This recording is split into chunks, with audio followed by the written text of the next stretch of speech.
Good afternoon, everybody, and welcome to this meeting of Mid-Suffolk District Council Cabinet. I'm Councillor Susie Morley, and I'm the leader of Mid-Suffolk District Council. May I remind you of some domestic arrangements? Can you please ensure that microphones are turned off when not in use? Please do not interrupt other speakers. If you're attending the meeting to speak and persistently interrupt the meeting, you may be asked to leave. Please remember to use the chat function only to indicate that you wish to speak and not to post comments or questions. And please note that messages in the chat panel can be viewed by people watching the live broadcast. I would like to remind everyone present that this meeting will be broadcast live to the internet and will be capable of repeated viewing. The whole of the meeting will be filmed, except where there are confidential or exempt items. If you make a representation to the meeting, you will be deemed by the council to have consented to being filmed. By entering this meeting as a speaker, you are also consenting to being recorded by the council and to the possible use of those images and sound recordings for webcasting and/or training purposes. The council, members of the public and the press may record, film, photograph or broadcast this meeting when the public and the press are not lawfully excluded. I will now ask the Governance Officer to carry out the introductions. Thank you, Chair. In addition to the Cabinet members, we have the following councillors in attendance: Councillor John Field, Councillor Andrew Stringer and Councillor Keith Wellham. Officers attending the meeting today are the Chief Executive Arthur Trevanier, Monitoring Officer Emily Yule, Strategic Director Kathy Nixon, the Assistant Director for Finance Catherine Steele, the Assistant Director for Housing Gavin Fisk, the Assistant Director for Customer Services Sarah Wilcock, and the Assistant Director for Sustainable Communities Tom Barker. Thank you, Chair. Thank you. I'm now going to move on to the agenda. Item 1 is apologies for absence. Thank you, Chair. We have no apologies. Thank you. Item 2, to receive declarations of pecuniary and non-pecuniary interest by members. Are there any to declare? No, thank you very much. Item 3 is MCA/20/10, confirmation of the minutes of the meeting of the Mid-Suffolk Cabinet meeting held on the 9th of November 2020. Are there any points regarding the accuracy of these minutes?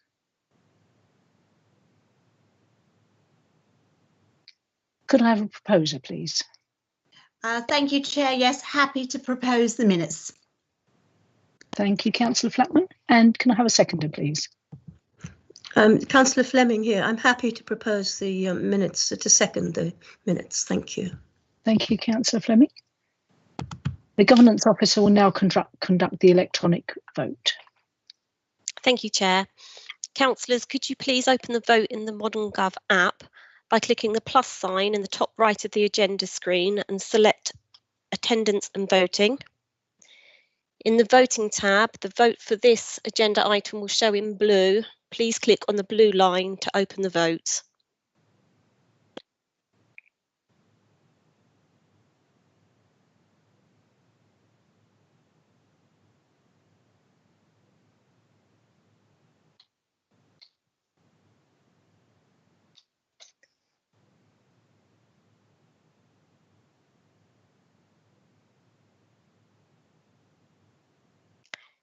Thank you, councillors. We now have received all votes. The result is 9 votes for, and that's unanimous. Thank you very Chair. much. So the minutes of the meeting have been confirmed and will be signed at the next practicable opportunity. Item 4, to receive notification of petitions in accordance with the Council's petition scheme. None received, Chair. Thank you. Item 5, any questions by councillors? None received, Chair. Item 6, matters referred by the Overview and Scrutiny or the Joint Audit and Standards Committees. There were none, thank you. Thank you very much. Item 7, the forthcoming decisions list. Does anybody have any comments?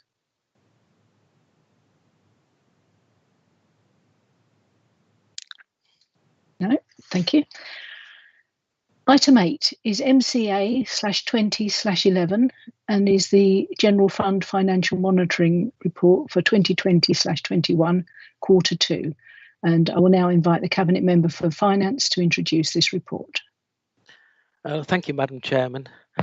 I'm grateful for the opportunity to introduce Cabinet Paper MCA 2011, the General Fund Financial Monitoring 2021 Quarter 2, which starts on page 13 of our reports pack. Every time I introduce one of these finance monitoring reports, I stress just how important it is that we keep a close eye on our expenditure to date against budget and carry out a thorough assessment to forecast the outcome for the whole year. And that's just in normal times. Before this new financial year had even started, COVID-19 had hit the UK. We found ourselves in lockdown. We were already putting into place processes and procedures to help us track and evaluate the impact of this pandemic on our council finances. And some of the earlier projections I saw were frankly alarming. Now, even now, 8 months into the pandemic, we can still only make best estimates of how the balance of the year to 31st of March will pan out. Along with other councils, we have collated and fed information back to central government, and they in their turn have used that to develop generous financial recompense and assistance schemes. We are estimating the total impact of COVID on our general fund for the year 2021 at £2,335,000. Now, various funding supports from central government are anticipated to total £2,208,000. Now, these are all set out in paragraph 5.8, although a very small part of that, 47,000, will go to the housing revenue account, leaving £2,161,000 for the general fund. Now, the numbers shown in paragraphs 1.2 and 5.11 don't actually reflect the most up-to-date position. The £81,000 mentioned in both those paragraphs should actually read 175,000, and the 96% mentioned should read 92.5%. The schedule in paragraph 6.8 does set out our current forecast.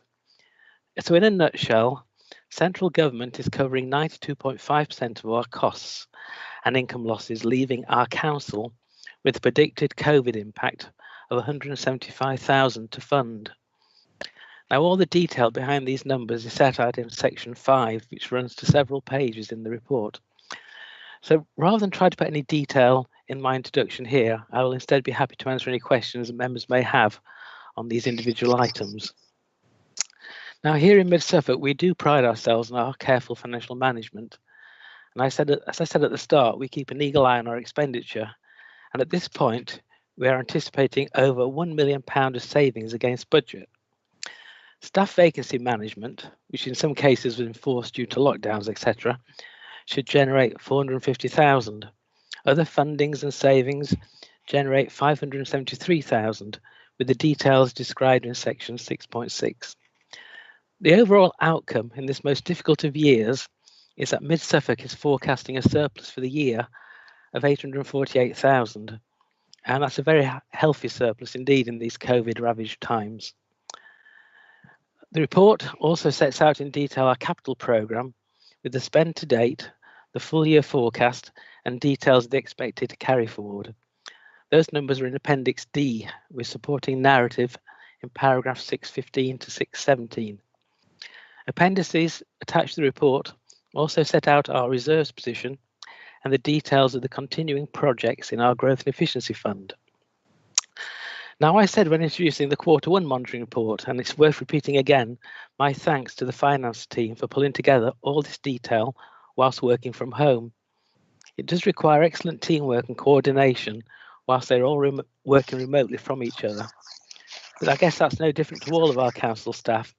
Collectively, they've all quickly adopted so well and have performed magnificently. I'd now like to move the recommendation set out in paragraph 3.1, but just amended to read that the council's general fund financial position at the end of quarter 2 be noted, and would ask for a seconder, please. Thank you. Thank you, Councillor Whitehead. Do we have a seconder? Yes, Madam Chair, I'd be pleased to second the recommendation. And and I'm delighted actually to endorse this report. At a time when a growing number of councils are at the cliff's edge in their finances, MSDC is, to put it conservatively, well placed. In presenting his report, Councillor Whitehead rightly draws our attention to that, to use his phrase, in this most difficult of years, Mid-Suffolk is forecasting a surplus of 848,000. This position isn't down to good luck. It's a product of good financial planning, a strong blend of prudence and enterprise, and above all, the unrelenting focus and hard work by Councillor Whitehead and the officer team. The responsible investment-driven approach we have taken means we can avoid the panic or regressive measures that are the only and inevitable choice for many authorities, and have the time and space to plan for a future that continues to be uncertain and challenging. Investments, including commercial investments through SIFCO, have made a significant contribution to the strength of the Council's position. And while the recent comprehensive spending review prohibits future PWLB borrowing for this activity, early indications are that there may be other sources of funding to enable us to complete our investment plans and so continue to benefit the Council's financial position. Thank you, Madam Chair. Thank you for seconding that, Councillor Gould. So, do I have any questions from Cabinet members? Councillor Richardson. Thank you, Chair. Obviously, there's a lot of positive things I'd like to say about this, and I'd just like to echo what Councillor Gould has said, but I'll save that for the debate. I just wanted one sort of question of clarification on the earmarked reserves on page 30 of our report pack, so that's Appendix C. It looks as though, from what I can see, that the 500,000 pot that we put aside for climate change is being carried over to the new financial year. And I just wanted a bit of clarity on that, because my understanding, and perhaps Councillor Fleming could assist, is that there's already, a good chunk of that money that's already being spent. So any clarification on that would be much appreciated. Thank you. Thank you, Councillor Richardson. I must confess I was anticipating a question like that, because when I first saw the report and saw the fact that £500,000 was there to be carried over, I was surprised. I mean, this is basically taking the snapshot at the end of September, before the biodiversity paper had gone to full council. And the reality is that so much due diligence and hard work had been going on the background. I mean, for example, we had the climate change group doing all the background work. And the reality is that so much due diligence needs to go into this before we then start to commit the money. And the other thing I would certainly highlight is the fact that a lot of the environmental expenditure will not actually ultimately show against this £500,000. Now, the reasons for that is because so much of our environmental expenditure is embedded elsewhere within the general fund and HRA. Some simple examples like the tree planting, Tree for Life, the funding of the grounds work study to assess the council's emissions and ongoing programme of work, that we're doing in our HRAs to install cavity and external wall installation and ground source heat pumps. And a lot of the staffing costs are already expensed across the various council budgets. And another thing which I've actually found quite remarkable is that we've made external bids totaling 675,000 for environmental projects in this financial year. And those sort of bids will include things to grants for retrofitting our homes, to take forward our solar carports and battery storage, to carry out the low carbon feasibility study for Gateway 14, and to develop the design guide. But basically, although the numbers as shown in this Q2 report show a zero figure expenditure and a full carry forward, I'm totally confident that come the end of the year and come the outturn, that number will be much lower, because so many things now are being progressed, and I anticipate that expenditure between now and the end of March. Thank you, Councillor Whitehead. Councillor Fleming, would you like to add to that? Thank you, Chairman. I would. I think John has pretty much covered the response, but I'd just like to add that I do believe, for one thing, two main points, actually.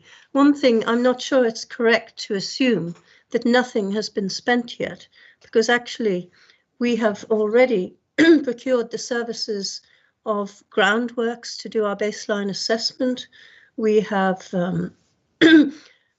agreed to procure the services of Suffolk Wildlife Trust, and we have commissioned a feasibility study for the leisure centre emissions, as well as a lot of other ongoing work internally. So the costs for the assessment of the council's emissions, are part of our important baseline. And although that may not be technically part of the 500, which appears to remain in our reserves, it is nevertheless an expenditure on the environment, on the climate change part of the environment.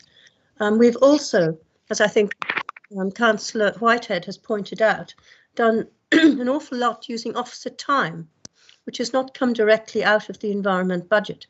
We're in the process of preparing a design guide, and I'd like to make a couple of other points about this question. Councillor Richardson, I'd like to say that good planning is essential prior to spending any public money. Particularly £500,000 at this time is quite a lot. And when the climate change and biodiversity motions were passed, it was made clear that our response needed to be considered and targeted, rather than just sort of thrown out on short-term work, and that identified actions needed to be assessed, costed and agreed, and that this would all take some time in of itself. It would be irresponsible and a waste of public money to rush into projects that had not been properly thought out. And on no account are we going to do this. I'd just like to add one more thing while I've got the floor, that given the relatively slow pace that all levels of government generally move, I believe that we as a district have acted extremely quickly to respond to the environmental commitments we've made. And this response has taken an unusually large investment of time and effort by officers and councillors over the past year, which has been a COVID year. And I think for this, we should all be very appreciative.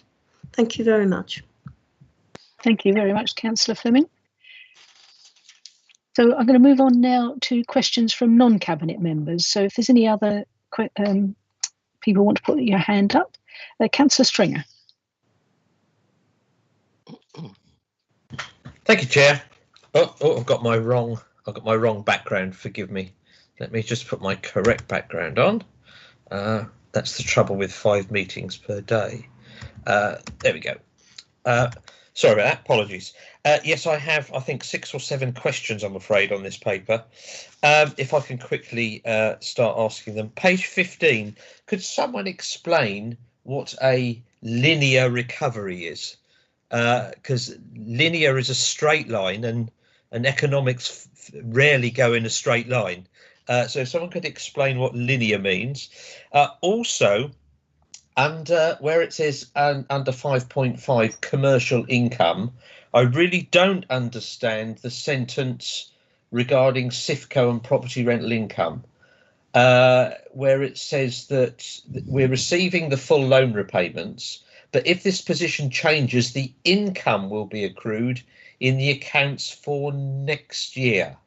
I didn't quite understand that, because SIFCO interest is one part of our income and rental income is another part. So I couldn't quite see how that sentence made sense. If someone could explain that to me, that'd be most helpful. I also, on page 19, didn't understand why we were didn't see a reduction in salary costs in waste services if we didn't actually give part of the waste service for a proportion of this year. That's the garden waste service. Also on page 20, did we really have a reduction in ICT costs? I would have thought ICT costs, frankly, would have gone up during this period because we've relied so heavily on it. I think I'll leave it there for the moment and come back with another couple of questions later, if I may, Chair. Thank you. Okay, Councillor Whitehead, would you like to respond? I'm pulling in officers necessary? Thank you. Yeah, sure. Hopefully I'll scribble those down quickly. The first four. Page 15, yes, it talks about whether recovery is linear or not. I guess people talk about V-shaped and W-shaped recessions, and I guess, well, certainly my V's and W's are linear, but the reality is it probably will be a U-shape or a sort of a non-linear recovery. Who knows? I mean, things have certainly picked up with the obviously the virus now being approved and everything, and hopefully we'll soon be out of lockdown. But yes, it's not really easy to decide how the recovery will look. Page section 5.5 and the CIFCO accrued income. And you're questioning, I think, the difference between rental income and accrued income. Well, the rental income will feature in the books of CIFCO itself because CIFCO owned the property, CIFCO received the rent, and then CIFCO itself has got borrowings, will pay interest to the council, and that income and cash flow should flow through from the rental income. If there are delays in getting that rental income into CIFCO, and most of the delays, most of the issues are delays rather than lack of income, then that cash flow may come through later. But because we are still confident that that money will come through, we can accrue it in our books. So we'll take accrued interest in our council books, and then some, probably a small part, will follow as actual cash flow in the next year, although the book's in this year. So I'm hoping that will answer that question. Waste services. I mean, my understanding is that all the waste services, bar the garden waste, functioned as normal during that period, but there were some of the Serco staff that went self-isolating or went down with COVID, and I believe they were still paid, and certainly I think it was a requirement of government that councils paid their service contracts and didn't try and take any advantage from any of the issues there. So that was the reason why you wouldn't see any savings under waste services. ICT cost down. Yes, that does sound a bit like an oxymoron. Let's have a look. Page 20. So it's saying here, it's attributable to the review of this Suffolk County Council contract and issues identified with licensing budgets, and that produced a saving of 90,000. I mean, to me, it is what it is. But if any officer wants to chip in with a bit more of a story behind that, I'd be happy for them to do so. Yes, I'd like to invite the Assistant Director for Customer Services, Sarah Wilcox, to come in. Thank you, Chair. Yes, just to confirm, that is correct in terms of a reduction in the costs attributed to our main ICT contract with Suffolk County Council, and that's due to a timing issue with respect to when the budget is set, compared to when we actually agree any final charges with Suffolk County, which reflects some work that we did around reducing the number of licences that were required moving forwards. Thank you. Thank you very much. Councillor Stringer, do you have any more questions? I do. I have one further question on what we just covered and two other small ones, if I may. Thank you. Sorry but it's quite a large document.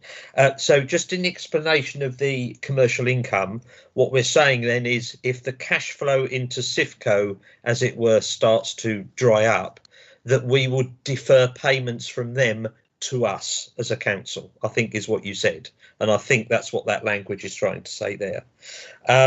You'll correct me if I'm wrong. Given on page 21 that we have got another substantial underspend on staffing costs, are there any service areas that we are struggling to cover? Because obviously that's a substantial amount of money we're not spending. Also, page 31, I was have to say quite disappointed with the amount of electric vehicle charging point actual spend. Given today that we as a council are saying that we're going to be ahead of the game on this. I mean, today Braintree Council opened its £10 million facility, GridServe, that opened today. So I just wanted to express my disappointment that our spending in that area is not on track.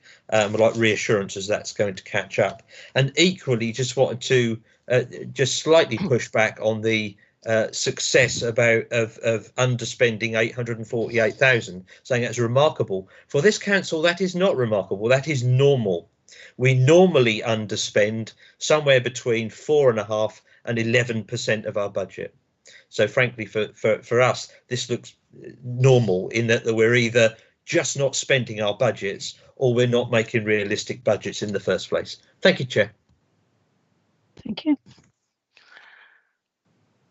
Yes, thank you.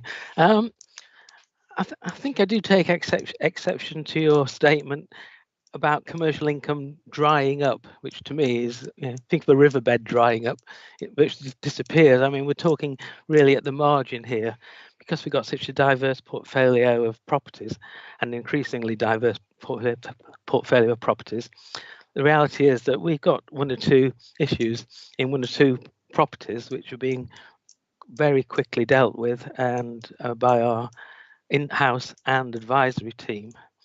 So we're talking really about at the margins here rather than the income drying up. On page 21, underspend on staffing costs, and you're asking whether you feel any services have been impacted by that. I think, if I may, Chair, I'd like to pass that to our Chief Executive for his take on that. Certainly. Arthur, are you available to help?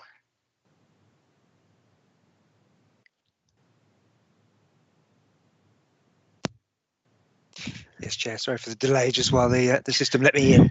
If you could repeat the question for me, Councillor Stringer.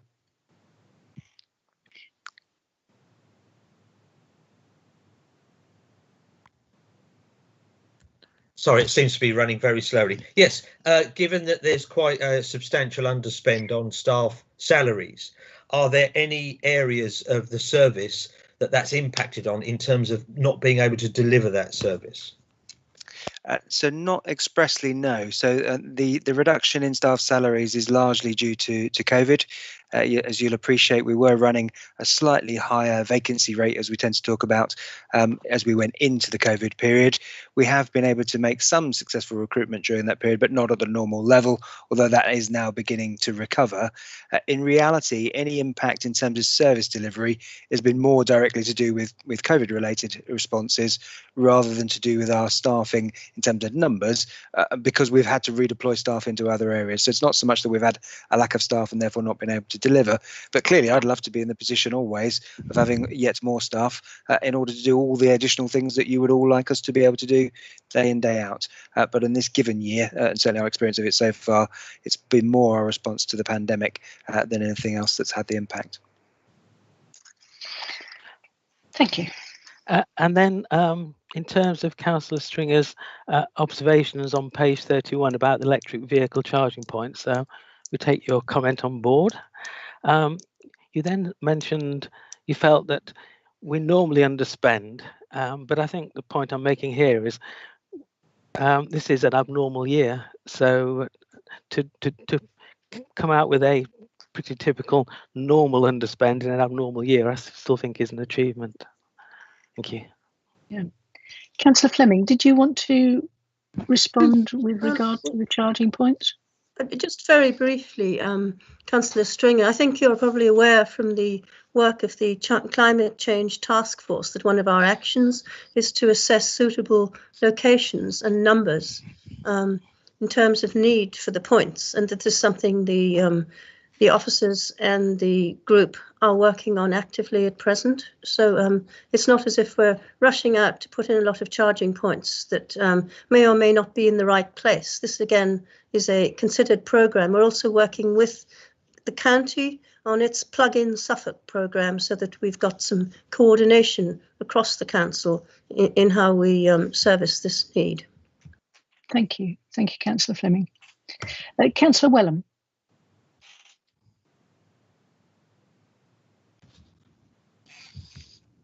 Thank you, Chair. I think I'm through now.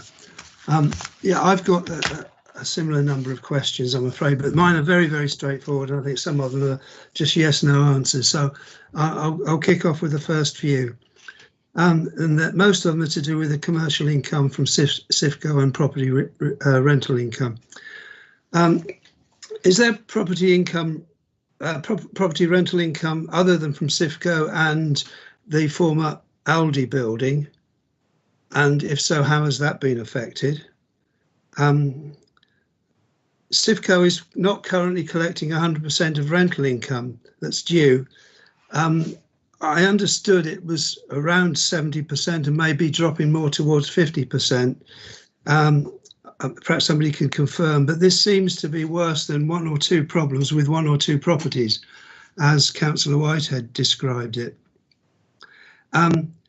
Council is receiving 100% of loan repayments. So are these repayments greater than the rental income currently being received by SIFCO?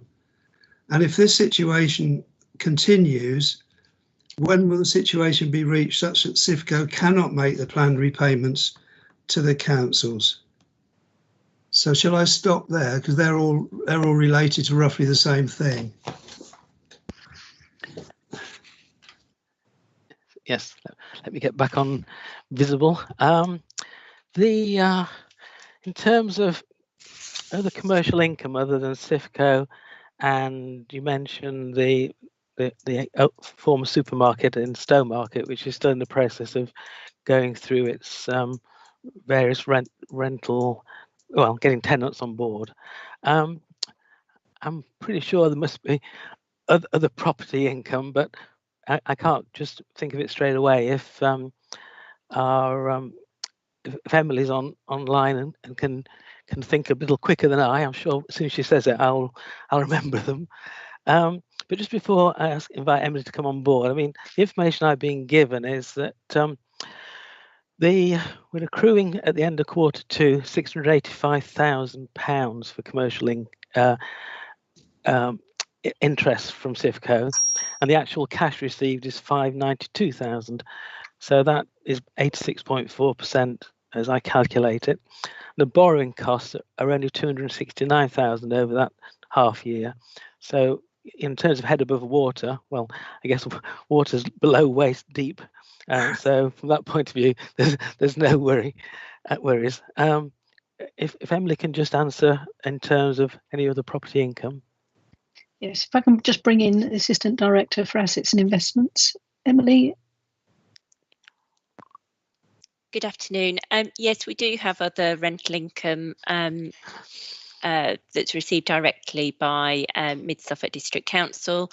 It's from mainly a sort of small collection of sort of small, possibly community lets might be the best description. So there's a nursery building, some community centres, those types of properties. So there's a small amount of rental income that does come in that's separate to the income that comes in from SIFCO. Thank you very much. Did you have any other questions, Councillor Wellham? Yes. My next question is, in the middle of that paragraph on commercial income, if this position changes, the income will be accrued in the, also I think Councillor Stringer's asked that question. So I'm referring to the impact of COVID on future investments. Is the fact that further loans from the Public Works Loan Board, will that be likely to have a bigger impact than COVID-19? Which page are you on, Councillor Wellham? Same page. Thank you. Councillor Whitehead.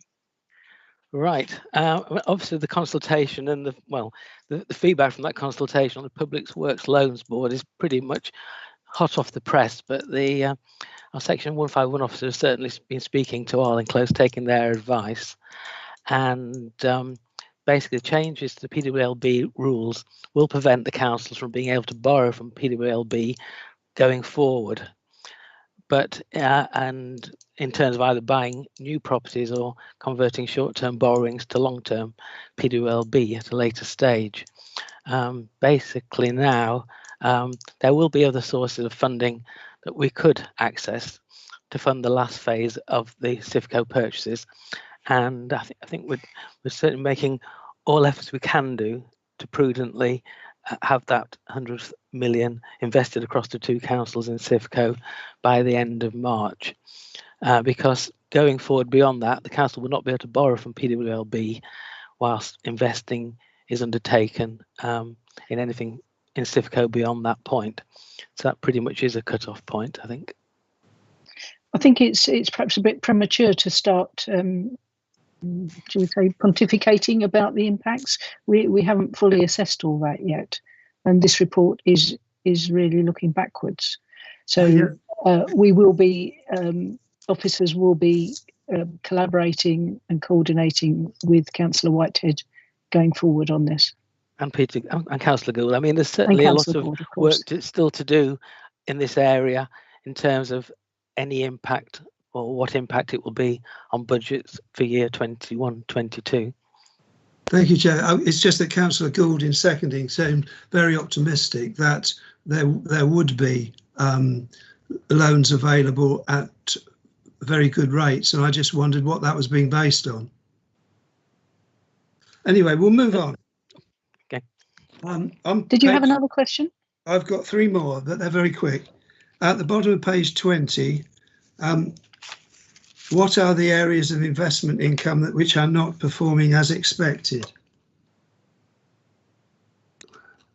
I'm just looking for page 20 as well now.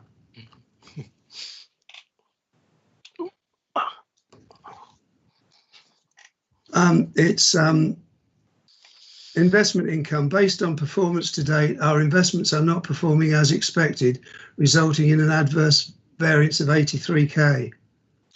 I don't want the detail of them. It's just what sort of areas of investment income are we talking about? Are we talking about short-term loans somewhere, or sort of loaning money out, or what sort of thing are we talking about? I think to answer that, and I'm pleased you aren't asking for the detail, because I certainly haven't got it to hand. I would need to sort of dive into the Treasury Management reports to dig that out. So I think what we can do is provide you with details of that, well, and all members subsequent to this meeting. No, I don't want the detail. I'd just like to know what sort of income, what sort of investments are they? Are they property investments? Are they financial investments? I don't need the detail. Well, I suspect it's this whole conglomeration, whether it's Schroders, CCLA, and the various other investments we've got. So I need to go into the detail to find the difference. Yeah. But we can give you a sort of précis, let's put it that way. Yeah, that's right. I don't want a detailed answer to it all. Community grants underspend. This is on page 22. It says there, 2/3 of the way down, community grant underspend of 58k. I just want to make sure that at the end of the financial year that will be transferred into next year's community grant budget, not lost to community grants, because obviously during the period of COVID, most of these within my sort of area, most of the organisations that might have put in a bid for a community grant haven't done so, because they need to sort of get together physically and look at what they would put the grant application in for. So will that still be ring fenced to community grants? I don't feel confident to give you a 100% answer on that, but I'd like to think 99% that would be the case. And certainly if it's not, then I will be asking the question, if not, why not? And unless there is a very good reason, then I'd hope it be carried forward and trust it be carried forward. Now, I'm sorry, on page 29, this is the Growth and Efficiency Fund. There's a line in there to do with, I think it's housing delivery business growth. And in the first column, it says MSDC only. And then in the columns that follow, there are sums of money against Baber District Council. So which page is this, Councillor Wellham? Page 29. It's You got a line number, please? It's item 6. Ah, right, okay. And at the end of the words, it says MSDC only. And then if you look to the right, there are numbers in the Babur District Council column as well as Mid Suffolk District Council column.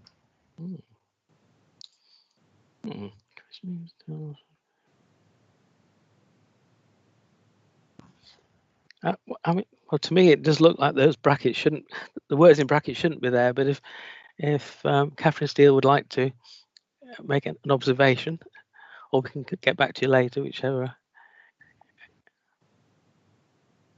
Catherine, are you available to help? Yes, thank you, Chair. Not off the top of my head. I think I would just need to take that away and double check, but my assumption would be similar to Councillor Whitehead's, that perhaps the MSDC only shouldn't actually be there in brackets, but we will confirm that. Yeah, thank you very much. Because it actually looks like more's being spent in Babur than Mid Suffolk. Well, yeah. So if I can just bring it in, Arthur, to help. Thank you, Councillor Morley. I may be speculating here, but if you look at the column that's April to September 2020, which is obviously the 2 quarters that we're relevant to discussing today, the spend for Babur is 0, whereas there is some small spend for Mid Suffolk. So I don't know if that's why the MSDC only has gone into the brackets. Whereas obviously, if you're looking at the future commitments and the cumulative spend to date, then it's relevant to both. I'm speculating that might be the reason. Yeah. Thank you very much. Could I possibly just jump in there and add to that? So, historically, the funding was shared between Babur and Mid Suffolk, and it's only just in 2021 that any remaining the remaining part of the funding bid is Mid Suffolk now. So the prior year figures are correct, and it is correct that Babur doesn't have any spend in this financial year. But perhaps I need to reword it slightly differently for the next report to avoid any confusion. If I may, Chair, that it's still got commitments for Babur District Council. We'll look into it and get back to you, because Yeah, I did notice the same thing, that 43,000 is there for Babur as a commitment. So Okay. Yeah. we'll clarify this for you. Yeah, if I could have that line with just Mid Suffolk in, that would be great. Okay. Thank you. Thank you. We'll do that Enter, outside please. this meeting. Very last question. Hang on a minute. If I can just remind everybody that this is an opportunity for you to ask questions of clarification. This is not for debate. No, that is a point of clarification. Yeah. Thank you. This also is a point of clarification. Is filling of vacancies being delayed deliberately, or is it indirectly due to the difficulty of face-to-face interviews? I would say a one-word answer to both, but I can see that our CEO also wants to perhaps do more than a one-word answer. I was anticipating, Councillor Whitehead, that you might pass this one my way, so I put my camera on. It's predominantly, again, because of COVID, so it's not a deliberate intent to hold vacancies, no, for all the obvious reasons. We'd far rather have people in post, but in certain circumstances it didn't make sense to go out to recruitment because of the circumstances that we found ourselves in over recent months. In other circumstances, frankly, we were too busy to recruit, bluntly, because recruitment itself takes an investment of time. But as I said, we have done some successful recruitment during COVID, and in many respects we've learned a lot of lessons about how to do that in the virtual world, and I suspect in future we may well continue, even when we can do face-to-face meetings, may well continue with some of the virtual aspects, because it's both easier for the candidate and oftentimes easier for us as well. But no, it is a mixture of both, but predominantly because of COVID rather than specifically holding posts. Thank you very much, Chair. I've got no further questions. Thank you very much. Councillor Field. Everything comes to him who waits, I guess. Just some simple ones, perhaps. The estimates you're presenting, Councillor Whitehead, there is always talk now of these being most likely estimates or reasonable worst case in line with sort of government issues. I wondered which you think you're presenting here.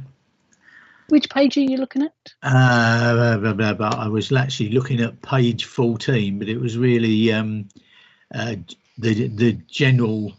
You have an analysis of additional costs and an analysis of income reduction, and obviously it's primarily things like the income reduction that perhaps one could be making worst case or most reasonable estimates, and I just wondered which. To get on to something a little more detailed, perhaps, looking at page 18 on paragraph C at the top, there's a couple of numbers there for the business rates collection. I wondered whether they were including the sort of government's business rates holiday schemes, or whether they're over and above that number. The waste collection has been asked. I think I had a couple of others, one of which really ICT costs. I noticed we're low on ICT costs, yet there's been a comment during this meeting about the performance of our IT, the apparent access speeds. I know the county has, whom we've reduced a contract with, is in fact spending substantial additional monies on bandwidth, and I wondered whether we were doing the same thing, and whether that's included in those ICT costs. And I think perhaps one for the Chief Executive, the staff costs we've been talking about, you should have assured us that there has been no problem, that we haven't got resource. I wonder whether we could therefore look forward to that reduction in future years. And that's it, I think. Councillor Whitehead, where would you like to start? Well, at the beginning, I think. You asked whether it was in terms of the impact. Is it most likely or reasonable worst case? I think I would describe it as intelligent best guess. And of course, we're trying to look ahead to the end of March. I mean, if someone else can tell me what planning income will actually be in February, I mean, it's all just crystal ball gazing. But I would say intelligent best guess is I would like to sum it up. Good. So not a worst case. Thank you. Okay. Page 18C and the other business rates, and does that include the government scheme? I think I know the answer, but I'm going to turn it over to Catherine Steele to perhaps give a more definitive answer for me. Thank you, Councillor Whitehead.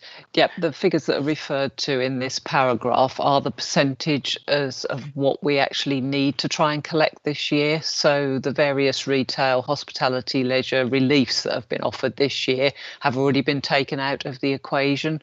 So this is the remnant, if you like, of the money that we are actually having to collect this year. And because of what's obviously happening in the economy and to businesses, then we're not at quite such a high collection rate as we were this time last year. I think the beauty is that when it comes to collecting it from the government rather than business rate payers, we actually will get 100% rather than the 90, 98, 99, which is a good thing. Yes, I'm sure you're right. In terms, you asked about ICT costs. Again, if I may pass that over, I think, to Sarah for a more definitive answer than I can provide. Thank you, Councillor Whitehead. Yes, just to confirm, the numbers that are quoted in the report as are at the end of Q2. Obviously, there may well be some additional ICT costs as we go through the following quarters, and they'll be reflected in following quarter reports or indeed next year's budget. Okay. And I think your final question, I've just written down staff costs. I've got no verb or a question mark, so I can't remember what that question is. I'm sure the Chief Executive will know what the question is.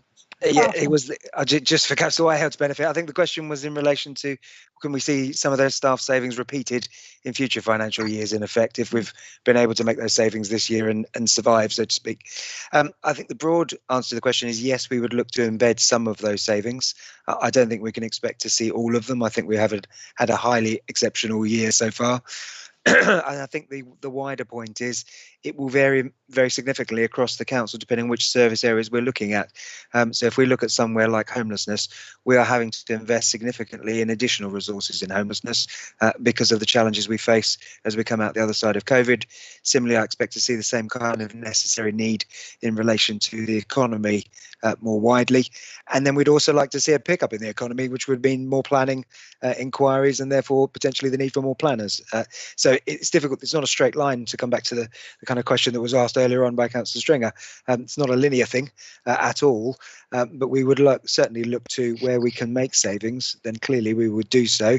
But we also need to reflect the fact that ultimately, as councils, we're a people business, and that's what our predominant cost is. And so we can make savings in terms of the numbers of staff, but that has a consequence in terms of what we can do as a result. So finding that balance is the key. Thank you. Thank you very much. Sure, we all realise if you make total savings, you get no output. Could I just have one more question? And this is a question. PV panels on page 21, it talks about an overall variance of 72k, and then talks about inverters 25k and and income's down 24k. Those two may go together, but I can't make 25 plus 24 equals 72. What am I missing? Maybe it's just my maths is never that brilliant. I think you're missing the keywords which say the main reasons. All right. The rest are all little reasons, are they? Little tiny whiny ones. Thank you very much. Put out the maintenance on my PV panels is 0 for the last 10 years. Yeah. And mine's the same. Touch wood. Yes. Thank you. Okay, thank you. So if there's no further questions, I'm now going to open up this item for debate.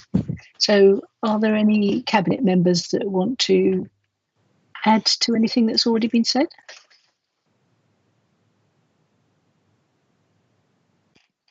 Councillor Flatman. Thank you, Chair. I'd just like to reiterate what colleagues have said, and I'd like to thank the staff and officers. We have absolutely surged on with our commitment to our district. We've been in meetings trying to carry on with the Regal, trying to carry on with the Needham Market Visitor Centre and Cafe. All our sites are coming forward. We have had so many problems with building materials and with the workforces. Some are self-isolating, so you haven't got so many people on site, but we have actually still got on with the day job, and all these sites are coming forth, and we still hope to have the Needham Market Visitor site open by the end of summer, when we've spent so much time in furlough and what have you. So well done to everybody involved. And we have to invest to actually be able to spend the money in our district. And as an administration, I think we have carried on, given the district exactly what they need. Thank you, Chair. Thank you, Councillor Flatman. Anybody else want to come in? Okay, so I'm now going to ask the Governance Officer to conduct the electronic vote. Thank you, Chair. Councillors, could you please open the vote in the ModGov app by going to the plus in the top right-hand corner. In the voting tab, the vote for this agenda will now show in blue. Please click on the blue line to open the vote.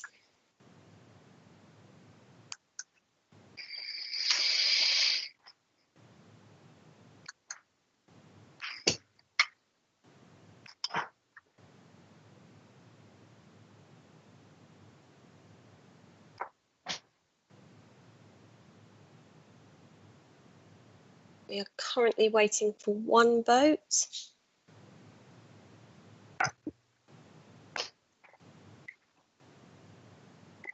While we're doing that, perhaps Councillor Field and Councillor Flatman would mind putting their hands down in Teams. Thank you. Okay, thank you.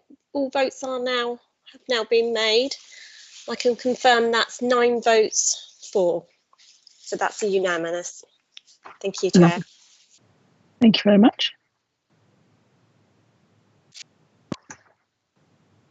So we're now moving on to item 9, which is MCA/20/12. And this is the Housing Revenue Account Financial Monitoring Report for 2020/21 for quarter 2. And I'm now going to invite the Cabinet Member for Finance, Councillor Whitehead, to introduce this report. Thank you, Madam Chairman. I'm pleased now to have the opportunity to introduce Cabinet Paper MCA 2012, being the Housing Revenue Account Financial Monitoring 2021 quarter 2. And this starts on page 33 of our report pack. The current year's budget for the HRA assumed a deficit for the year of 564,000. Now, given the many issues caused by COVID, one might have reasonably expected that our forecast now would be a truly dire outcome. But instead, we're now anticipating a surplus for the year of 1.555 million, which is a turnaround of 2.119 million. Now, that really demands a clear explanation for members, and hopefully I can provide one which avoids the use of too much accounting terminology. The first variance I'll bring to members' attention actually puts us further into deficit. We're anticipating a 792,000 shortfall on rental income against that budgeted. And that figure is based on a reduction of rent receipts of 15% for 26 weeks, as set out in paragraph 5.2. Now, I'm hopeful that that's a prudent assessment, the bulk of those rents due will ultimately be recovered, albeit over a longer time frame than this current financial year. We also have a deficit on sheltered housing service charges, as we did not actually increase those charges for 2021, although we had budgeted for increases. Overall, our HR income is down 828,000 against budget. On the expenditure side, we've made some 6-figure savings in both responsive repairs and maintenance, 159,000, and in building services, 173,000. These are COVID-impacted savings, as we could only carry out fewer repairs and maintenance over the extended lockdown period to keep both our tenants and employees safe. So less spent on materials, less spent on travel, some headcount savings, and the temporary suspension of asbestos surveys, all these contributed to these expense savings. We did spend an additional 46,000 on PPE due to COVID, but we've offset those costs using that very modest part of the 2 million plus government COVID support grant that I referred to in my general fund introduction. However, the biggest saving in the year, 2.604 million, the one that tips us from deficit to large surplus, comes from the heading Revenue Contribution to Capital. So what does that line item actually mean? Well, originally we anticipated we'd be either building new houses ourselves or making acquisitions of new houses from builders using 2.604 million from our in-house income. So investing in part of our new capital stock without the need to borrow to fund them. Now, COVID has seriously impacted our capital building programme. We haven't been able to build to the original schedule at all this year. Therefore, we won't be using the 2.604 million. So instead, it creates an in-year surplus, which will go into reserves to carry forward and be available for future use. So potentially just delaying that planned investment. The full impact of COVID on our capital programme is quite significant and is set out in Appendix A and in the narrative in paragraph 612 to 615. So I'd now like to move the recommendation set out in paragraph 3.1, amended slightly to read that the Council's housing revenue account financial position at the end of quarter two be noted. I'll invite the Cabinet Member for Housing to second that amended recommendation. And of course, between the two of us and with Housing and Finance officers present here to assist, we'll be happy to answer any questions that members may have. Thank you. Thank you, Councillor Whitehead. Councillor Haddingham, would you like to second? Thank you, Chair. Yes, I would. I would like to thank the Finance Cabinet Member for his introduction to the report on the Housing Revenue Account. From a financial perspective, this is showing a more positive picture than we could have hoped for at this point in the year due to the impact of the COVID pandemic. But we know there are still uncertainties for the remainder of the year in terms of trying to maintain services to and collecting rents from our tenants. The impact of what we've been unable to achieve this year due to lockdown and social distancing requirements will be taken into account when putting forward proposals to the 2021-22 budget and the revised HRA business plan. I'm happy to second the recommendations as set out in the report. Thank you. Thank you, Councillor Haddingham. So I'm now going to move to questions from Cabinet members, if you'd like to raise a hand.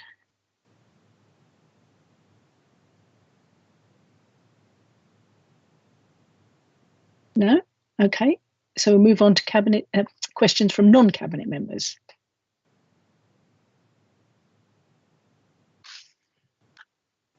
No? Councillor Field. Thank you. Just that overall question to make sure I understand. We're actually saying COVID, etc., has cost us 828,000, but we've got some repairs, building service and responsive repairs we haven't carried out to the value of about 328,000, let's call it. It's not quite that, which leaves us about 500,000 down. And I suppose my question will be that those repairs and maintenance are presumably something we will have to do in the future. They've not evaporated. Our revenue contribution to capital, that was 2.6 million of our revenue that we were going to put into future assets or reserves to purchase assets in the future. We'll still be doing that, but to a much lesser extent, 2.1 million. Do I really Councillor Field, I'm understand not entirely sure what your question is.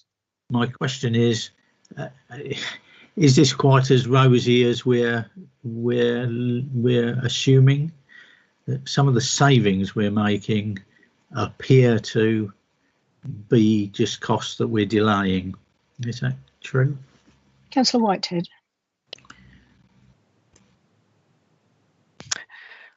Well, I think insofar as responsive repairs and maintenance are responding to repairs and maintenance that are needed and have been delayed, then it's fair to say that would be a carry forward. In building services, there's a whole range of things behind that 173,000 in total. In terms of this capital programme, I mean, I have struggled a bit to get my head around this, because in Baber's equivalent there is part saving in this capital contribution, revenue contribution to capital, and not over here in Mid Suffolk. If Catherine Steele would like to add a little bit of her accounting magic and knowledge to the debate, I would happily encourage that. Catherine, or Gavin for that matter. I was going to say I can start, and then if Gavin wishes to come in, he can. What Councillor Whitehead was saying was that when we put together a capital programme for a particular year, then there are different ways that we fund it. Part of that is from our own revenue resources, which is generated from the rents, as Councillor Whitehead says. I say this year we've obviously had lots of impact into the capital programme for this year, so we don't need to use those revenue resources. Some of that may be required in future years, but some things like the responsive, it depends what goes wrong in a particular year. So if people haven't needed to have our services under an emergency situation sort of during the lockdown as we've had it, then that will most likely be a genuine saving. But where it's more linked to perhaps our new build programme, then we will obviously be reassessing how we use that money in future years going forward. So we could well be using some of that 2.6 million that is surplus this year. It will go into reserve at the end of this year if the numbers remain the same, and then it will be available for us to access to fund future years' capital programmes. And so we will be reassessing exactly what we need for next year and future years as part of that budget setting process. But just see if Gavin wants to add anything to that from the service perspective. Thank you, Catherine. Thank you, Chair. Good afternoon, everyone. I think the only comment that I would like to make, and it's a really positive one, in promoting building services and promoting their work during the pandemic, members will be aware through previous meetings that we've discussed at length the performance and quality around building services in the past. What the COVID pandemic did allow us to do was actually rationalise our service and take a good look at our existing order book. So, for example, at the start of the year, we had 7,500 open jobs. They may have been open some period of time, but the pandemic actually allowed us to coordinate our resource that we did have available and actually close a number of outstanding older jobs. So actually, we're now working with a work in progress known as the WIP. Of a value and of a size which is far more manageable and far more expected for the level of service that we provide based on values. I'd also just point out that what the pandemic didn't prevent us from doing was carrying out void works to empty homes, and I think we were probably at one point the only authorities in Suffolk that were able to return all of their empty properties during the pandemic. So in the height of lockdown, 65 properties were returned, which obviously allowed people in need to be rehoused. So the work of the team has continued. I think Catherine's made a really valid point, and one that I would concur with, in that we have had to manage customer expectations. Customers have been understanding, and we have prioritised work. So therefore, some of that work we may not see in future weeks or months. Thank you. Thank you very much indeed. Did you have another question, Councillor Field? No, I think I'm fresh out of questions. It sounds as though we're doing quite well. Thank you. Thank you. And I think also it's fair to say that some of our residents didn't want us going into their homes during this difficult period. So it's not just that we've abandoned them in order to do other things. They were concerned about people coming into their homes during this period. Councillor Stringer. Thank you, Chair. During the report presentation, it was mentioned that some of the areas of work we weren't able to do involved asbestos. Can I be assured that this won't increase any insurance risks to the council or to increase any adverse health risks to any of our tenants? Thank you, Chair. That's one I'll happily pass over to Gavin Fisk. Thank you, Chair. Thank you, Councillor Whitehead. Thank you, Councillor Stringer, for the question.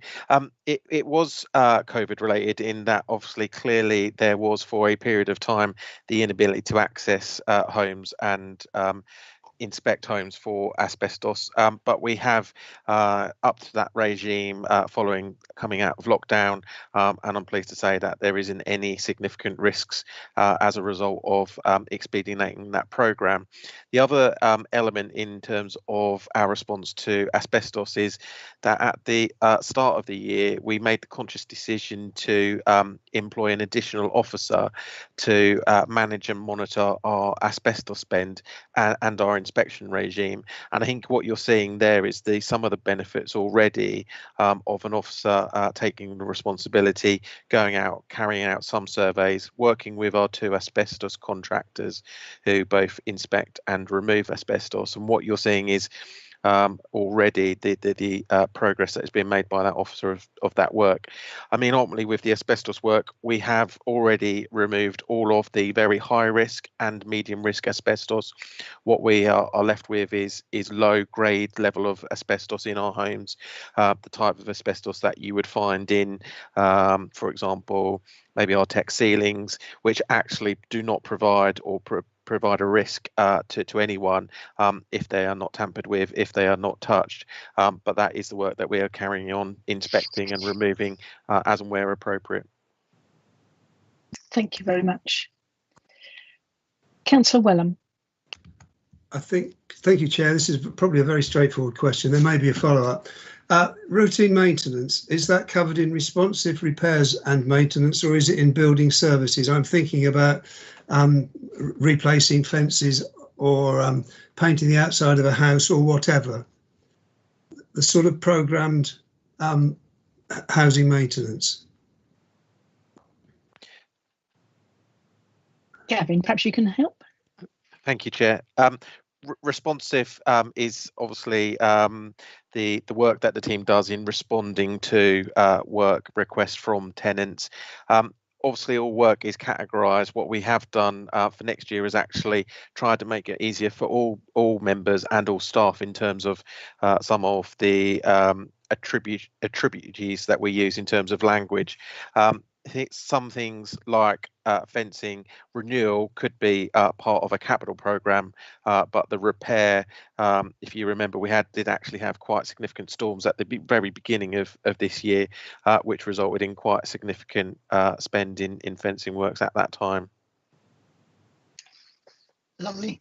Yeah, I think so the routine maintenance is a routine maintenance program or capital spend. Like, I mean, every house has to be repainted every so many years. Is that the sort of thing that goes in building services? I presume it doesn't go in responsive repairs and maintenance, but does it go into capital? I just want to understand where that money goes, or where that spend is allocated. Yeah, no, I understand. So routine is your day-to-day repairs and improvements. Anything in the capital program that can be capitalised would go into the capital program. Actually, something such as painting isn't a capital, cannot be recharged to capital, so that would come out of responsive or that day-to-day work program. Thank you. Thank you. I'm now going to open it up for debate. Is any cabinet members want to add anything to what's already been said? Councillor Flatman. Yes, thank you, Chair. I'd just like to reiterate what Gavin said about the voids, etc. As ex-cabinet member, we had weekly meetings, and the work that the housing team were doing was outstanding. They were bringing those voids around because they could socially carry on working. But also, he didn't mention the teams that were deployed to the social,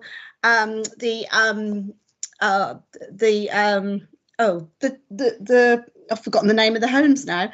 The actual homes that needed a warden, and we didn't have them. So basically, they were going in and doing all the cleaning. So that was another example of how they absolutely just got on with the job in hand. I mean, they weren't trained to go in and look after people and make sure they were okay. And also they were getting daily phone calls to make sure residents were absolutely okay in those homes. So absolutely marvellous all round, a great team, and I was glad to, well, in a way, a little bit disappointed to hand it over to Lavinia, but a great team, and they did such an amazing job of housing people all over the place, bringing properties round at the drop of a hat, so vulnerable people could be housed at a very difficult time. So thanks to all the staff, and I miss you all. Okay, thanks.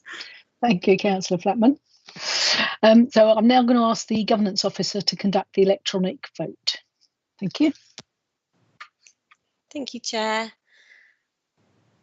Councillors, again, if you could access the electronic vote via the ModGov app and the plus sign, that vote should now be in progress.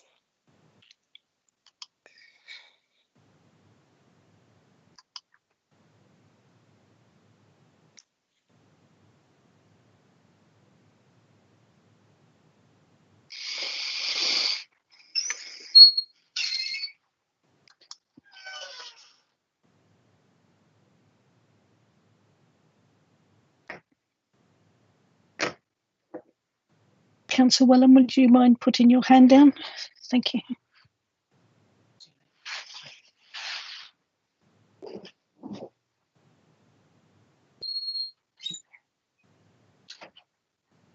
It's still waiting for one vote.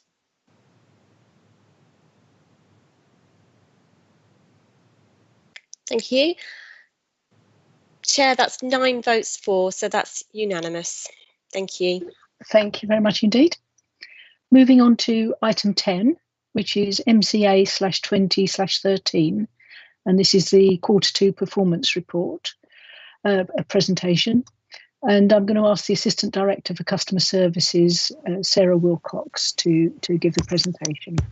This item is for noting only. Thank you. Good afternoon, councillors. I'd like to present Mid Suffolk District Council's Q2 performance, which commences on page 41. This is the second iteration of a new and refreshed style format, designed to provide a flavour and overview of how the council has been performing for the most part through from July to September.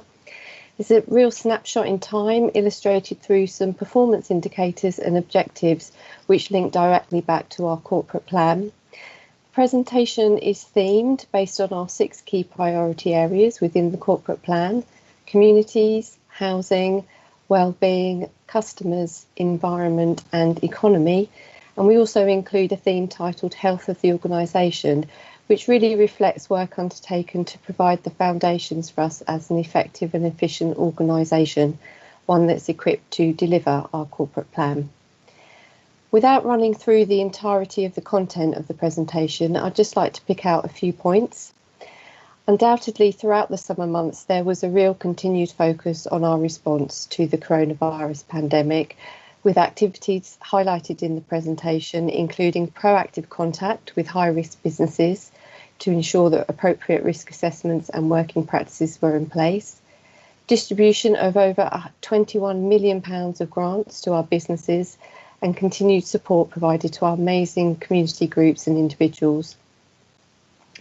Additionally, progress was made against some of our corporate plan objectives, including drafting and approval of our biodiversity action plan, commencement of our NVQ training programme, which was developing in-house skills for staff to review and redesign processes from a customer perspective. We also recruited 5 apprentices, and commencement of works at our former HQ site in Needham Market, delivering affordable homes for the district. As mentioned, this is only our second iteration of this new style performance presentation, and we continue to really refine the style, taking account of feedback and making further improvements. And this approach will continue with further tweaks to future presentations. Thank you, and I'll hand back to the Chair for comments. Thank you. Thank you very much, Sarah. So, do we have any questions from Cabinet members?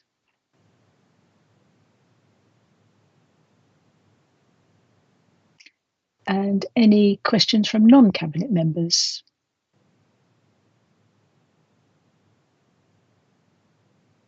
Councillor Field. Thank you. I was looking at the section, page 48, talks about housing and work to improve the quality of information we hold about our homes is nearing completion. And the paragraph about that, we've carried out condition surveys on half. There's no information there about sort of what we've discovered. You know, have we discovered they're all wonderful, or the opposite to that? Are you going to report such things? Thank you. Thank you, Councillor Field. Gavin, are you able to help with this one? Yeah, thank you, Chair. Thank you, Councillor Field. So the reference is to the stock condition survey work. Members may recall that about 18 months, 2 years ago, we made the conscious decision to employ 2 stock condition surveyors. They now visit every property in the Neighbourhood and Mid Suffolk districts, carrying out a full inspection of that property and its component parts. As it said, we've surveyed nearly half of all the stock now, and what that allows us to do is start to build profiles of our capital works programme. So this is re-roofing, re-doors, kitchens, bathrooms, so on and so forth. So that rich picture of understanding exactly what the condition of our homes is facilitating some of our development of our capital programme. And what I'd expect you to see in future years as we develop this work further is quite precise peaks and troughs in that expenditure based around the component life of components in tenants' homes, in addition to the work that we'll be obviously carrying out to make our homes carbon neutral.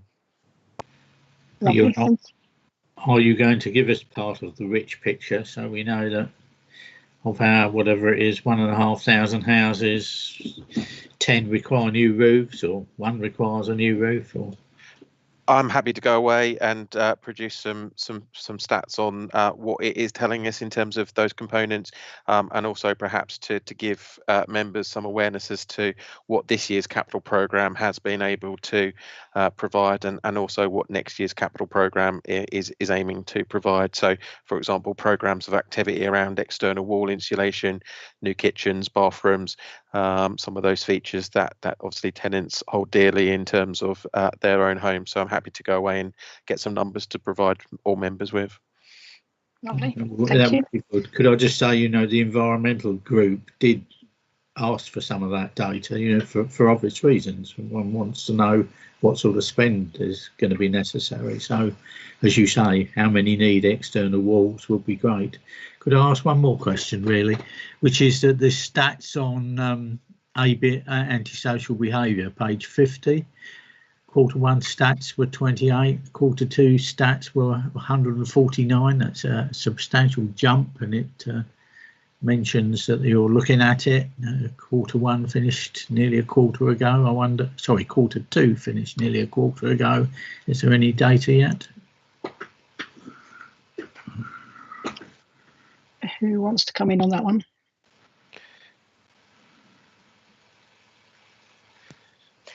No, I think we'll take that one offline. Chair, perhaps if I can assist to say that I'm not able to give you any update on data, but to let you know that, yes, we are carrying out a review of our antisocial behaviour work, and we have just appointed an additional officer to work on cases of antisocial behaviour. Thank you, but it was 3 months ago. And Gavin. Yes, thank you, Chair. Thank you, Councillor Field. I think it's obvious that our councils remain committed to ensuring that Mid Suffolk is a safe place to live, work or visit. We are aware and are monitoring the numbers. Obviously, all ASB antisocial behaviour complaints are taken seriously, and we obviously conduct a full range of actions and attempt to swiftly resolve the issues. In the quarterly performance report, there is a notable rise in antisocial behaviour, particularly within the council housing team. However, some of that can be attributed to delays. So delays from Q1, where we actually had staff redeployed from the housing service into the Home But Not Alone phone line, as well as supporting the most vulnerable. So that's one factor. We've also seen a rising increase in the number of reports, and I think that is probably inevitable as COVID has struck, forcing people to stay home for prolonged periods of time. So maybe there's less tolerance of activity going on if people are at home for long periods of time. But what I can do is reassure members that we are building even stronger and closer working relationships with the police. We are trialling and attempting new methods to tackle ASB. So within the Baber district, we've had 2 closure orders in the past 3 months. They are the first closure orders of the councils, and we are developing a cross-party working group to develop future antisocial behaviour policy, and members may be aware of the briefing that Lee Crowdale, Tenancy Services Manager, gave to all members only a couple of weeks ago on not only the challenges faced, but the work of his team to develop new policies and procedures to combat that. Thank you very much. So this item has just been for noting. Now, just before we move on to the next item, I just want to remind non-cabinet members that this isn't a discussion opportunity. This is for you to ask questions of clarification, purely through my good nature, allowing you to do so. If you have long, complicated questions, Can I suggest that for the next Cabinet meeting that you put them forward in writing or submit them under Cabinet procedure rules? Thank you. So moving on now to item 11, which is the MCA/20/14 is the ICT strategy. This went to Council last week. Feels more recent than that. So this introduction is pretty much the same from then. So we've spent the last 18 months or so totally restructuring our ICT, following review of the provision instigated by our Assistant Director, Sarah Wilcox. And we've brought in a new corporate manager for ICT in the shape of Matt Harding, and restructured the team, bringing them back from Suffolk County Council and back under our own office's direct management. We've strengthened relationships with Suffolk County Council's IT to make sure that we get the best value from this partnership and that we continue to develop our ICT provision. So then a natural progression was to build a new ICT strategy based on these new foundations. So the focus of that strategy is, like our other key strategies, is about ensuring ultimately that ICT can enable better outcomes for our residents and businesses, and that staff can fulfill their roles effectively and efficiently.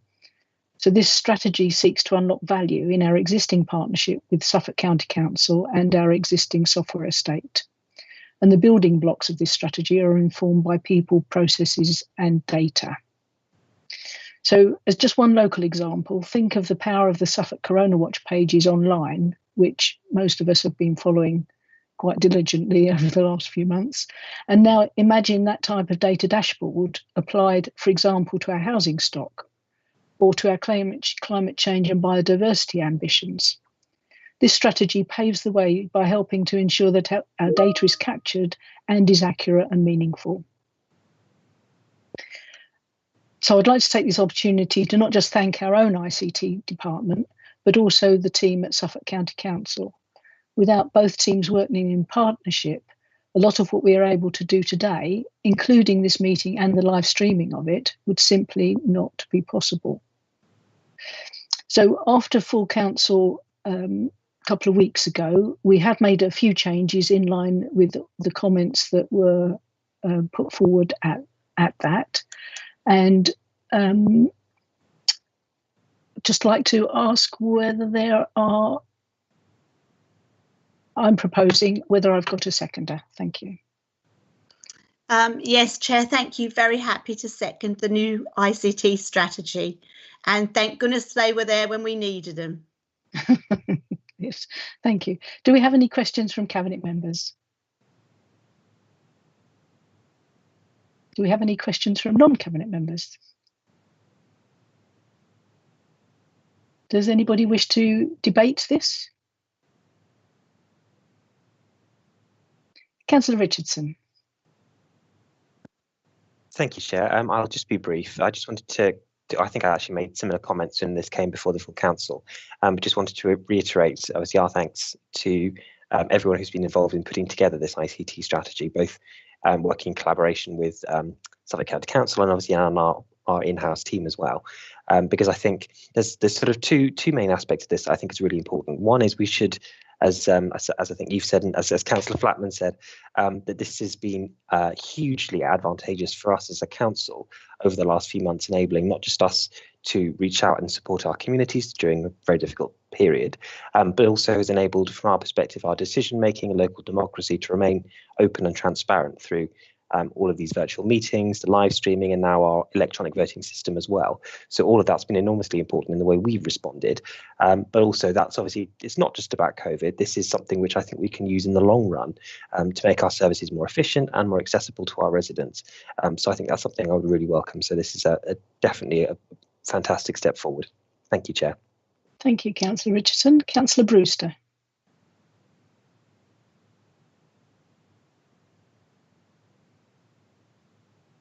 I think you're still on mute, Councillor Brewster.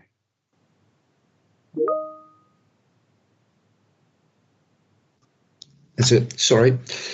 Yeah, I was saying, as a person who's really trying to fully understand IT and how it works, sometimes not without some difficulty, I can understand that this IT strategy has helped us to respond to the challenges that we've faced as a result of the coronavirus pandemic. The use of collaboration tools like Microsoft Teams, Microsoft Forms, and cloud-based services have helped the councils to continue delivering new and existing services. As you said earlier, we're using MS Teams to hold this meeting, have used technology to automate repetitive tasks, helping to free up staff time so they can focus more time and effort on COVID responses.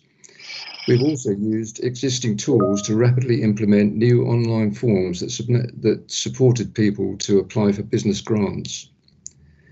As a result, the core of our strategy has stood the test of COVID.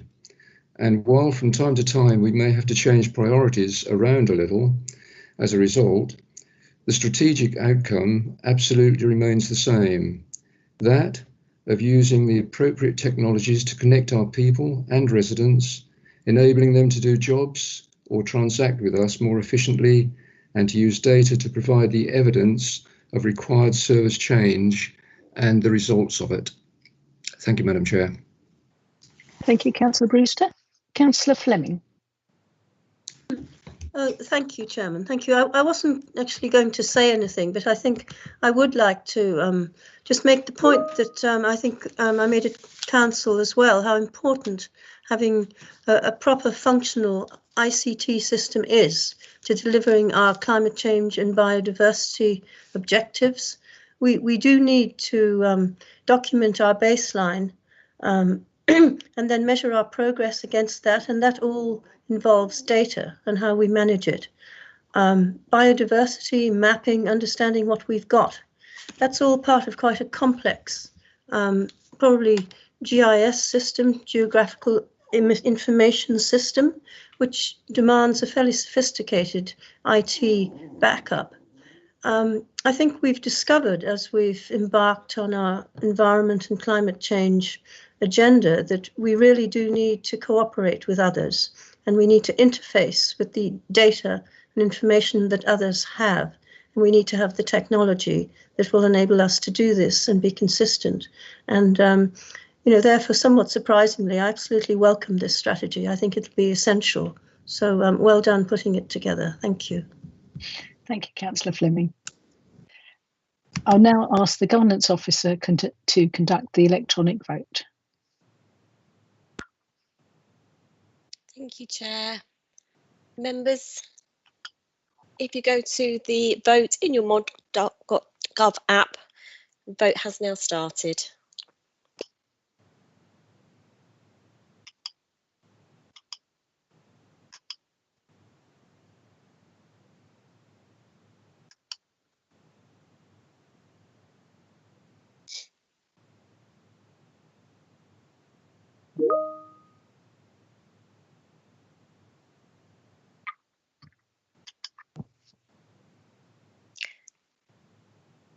Thank you, members. Chair, that's 9 votes for, so that's unanimous.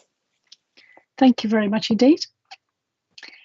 Item 12 is MCA/20/15, and this is the Community Infrastructure Levy CIL Expenditure Programme, December 2020. And I'm now going to invite the Cabinet Member for Planning to introduce this report. Councillor Byrne. Excuse me, thank you, Chairman. Yes, this CIL Expenditure Programme contains an update on progress on decisions in bid rounds 1 to 6. Also included is a list of emerging projects for future consideration, which are currently developing. From the Cabinet paper, there are 4 bids with recommendations, albeit the waste infrastructure project is being deferred and will be brought back to you in the spring next year. Hence, there are now only 3 bids on which a decision is required, 2 for Cabinet to make and 1 for Cabinet to note. The decisions for Cabinet to make are,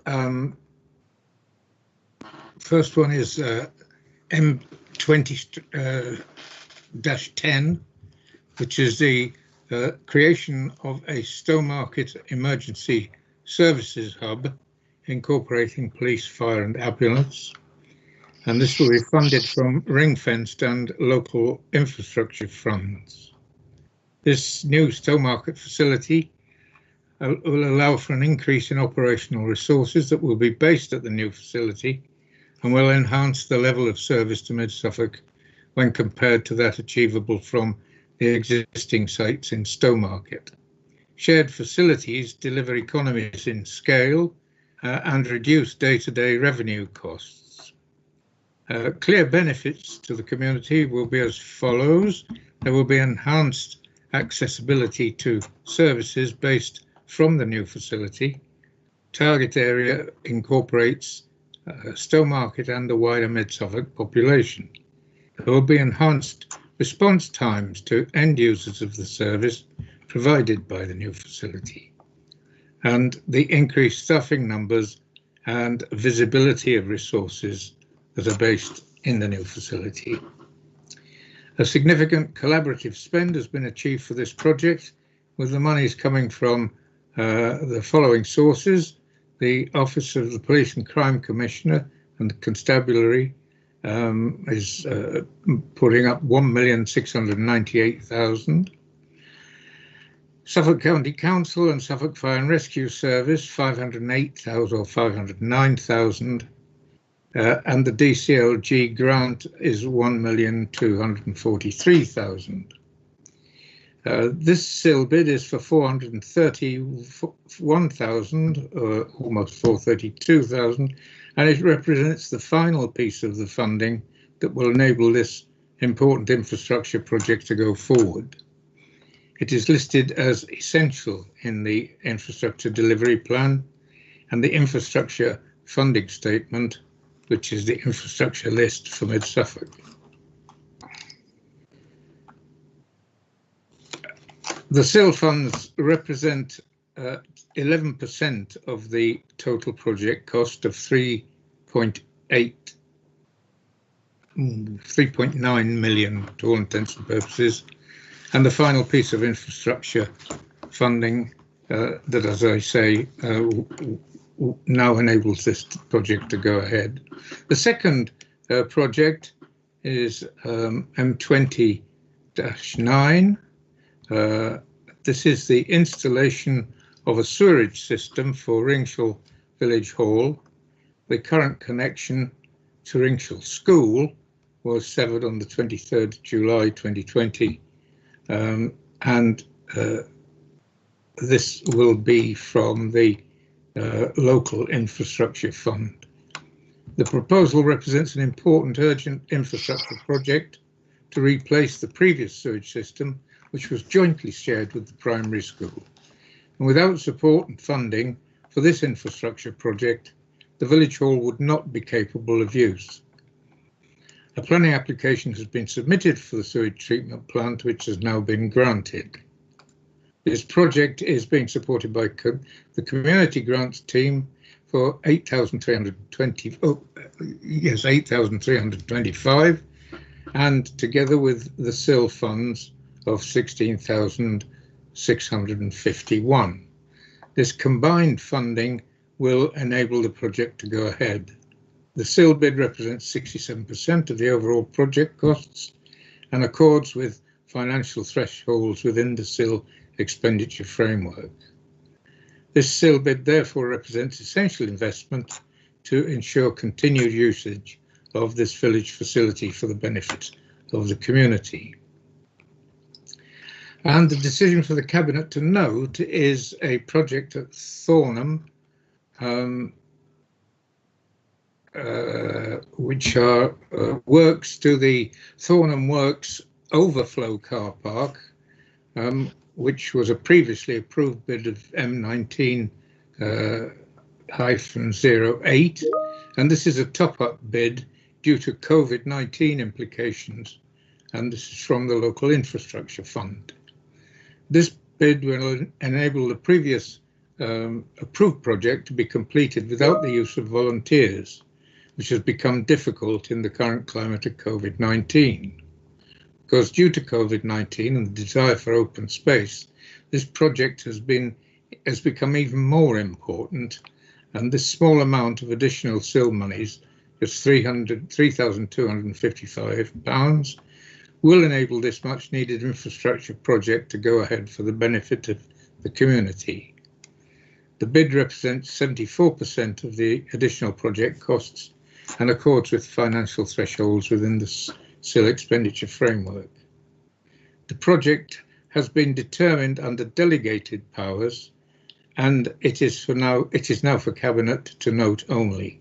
The works have already started on site, with a partial drawdown of funds to pay for completed work.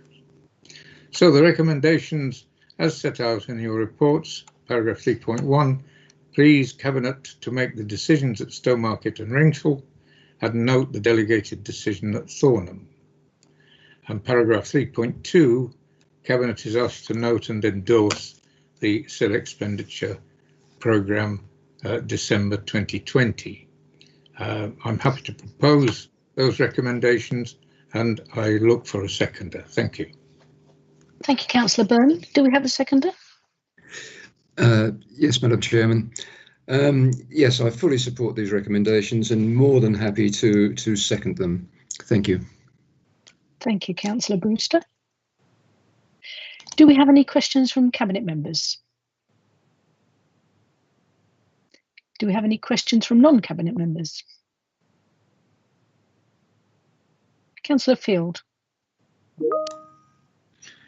Just a brief one. Ringsell Village Hall. Why was the sewage connection severed? Was it out of capacity, or a change in ownership of the school, or what? Just not that I would oppose what we're doing. It just was interesting to wonder why. It's a question I've never thought to ask, so I can't give you an answer. Is Christine with us, or is she still not well? Christine Thurlow. I am here. Christine's You here. are, Christine. Good. Can you answer that question, please? Why was the community centre sewage system isolated from that of the primary school? Thank you. Yes, I can answer that question. The school became academised, if that's a word. So it became an academy, and as part and parcel of those changes, they decided to look at their sewage treatment plant and do some improvements to their own plant. The Village Hall and the Village Hall Management Committee were offered the opportunity to go in with that as a shared facility, but the amount of money that was being asked for was out of their reasonable budget means. So they decided that they would apply for SIL funds and community grant monies to put in their own treatment system. Thank you. Thank you very much. Thank you. Interesting. Councillor Stringer. Just glad to note that the fuel tank has been postponed to another meeting, so I want to ask a question about whether that was actually community infrastructure. Just getting onto the emergency services hub, looking at the guidance for community infrastructure levy, it says that it should be used for increased capacity for infrastructure.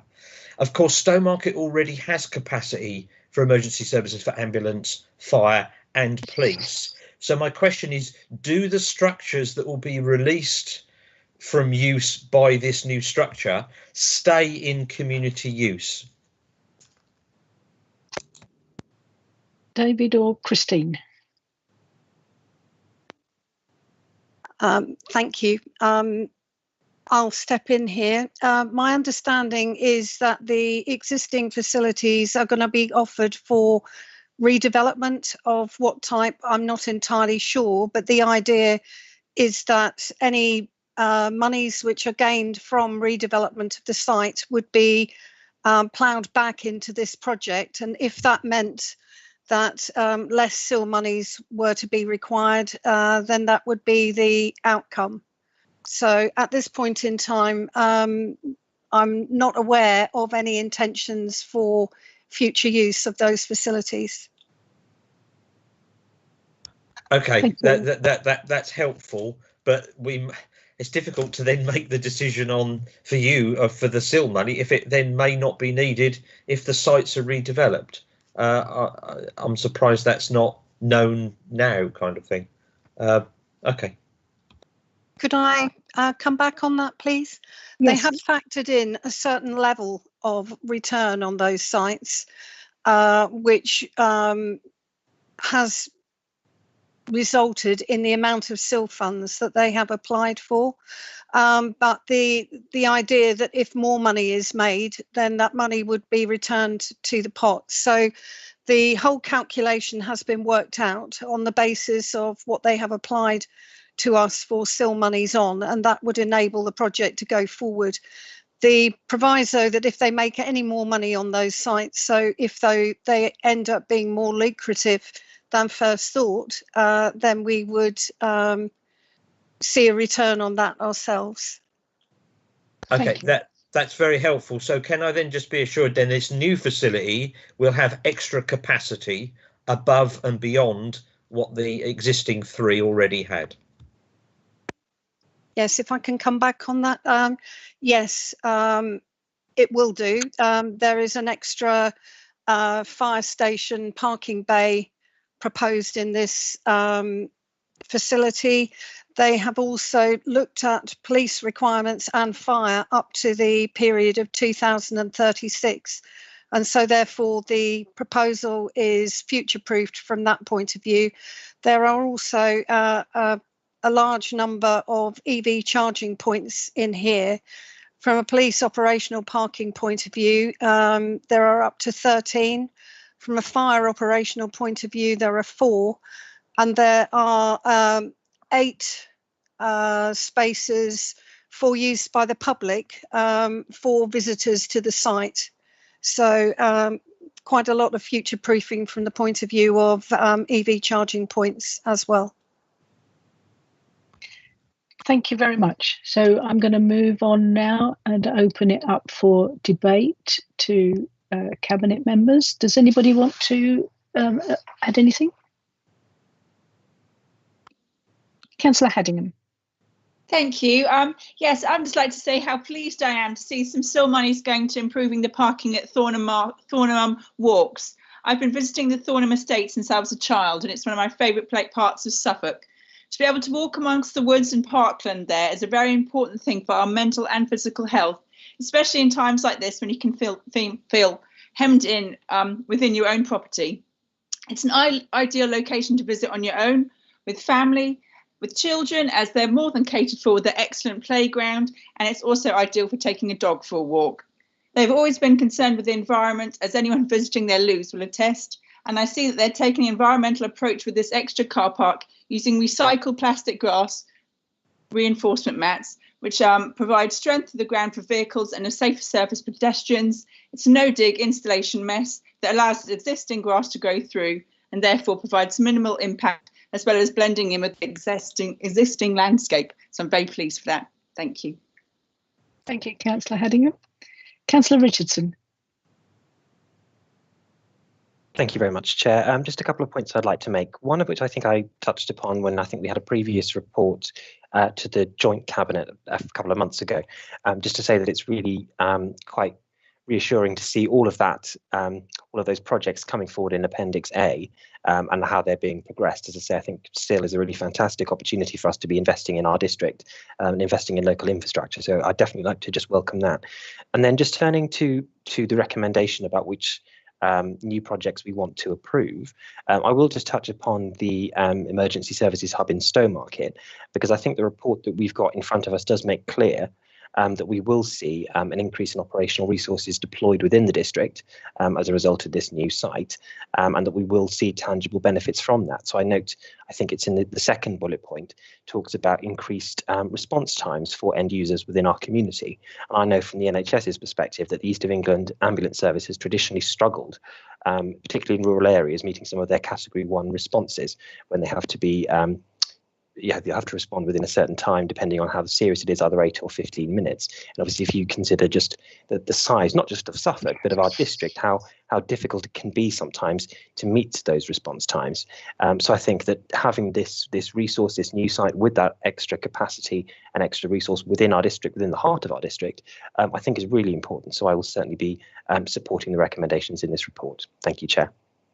Thank you very much, Councillor Richardson. Councillor Brewster. Thank you, Madam Chair. Yes, just following on from Councillor Richardson, my understanding is that the largest part of the fire services work now is actually up on the A14 in some, well, minor and certainly major accidents. So they're helping to keep the 14 as clear as it can be after an accident. But from the point where they'll be leaving, they've got very, very easy access up to the 14, and therefore their response time is certainly helped by that. As I suspect are the police. They can, being stuck sort of in the middle of Stowmarket, their response time must be faster from that particular point where they'll be housed very shortly. I would just like to say as well that a big thank you to Christine and her team for the actual fantastic work they do in managing the SIL fund and other funding. Whenever they always look at other funding, SIL being included and Section 106. And I think they over the period they really manage the funds they've got in SIL and in other areas so well to make sure that we get the best buck for our money, sort of thing. So thank you, Christine, and thanks your team. Thank you, Councillor Brewster. If there's nobody else wanting to contribute to the debate, I'm now going to ask the Governance Officer to conduct the electronic vote.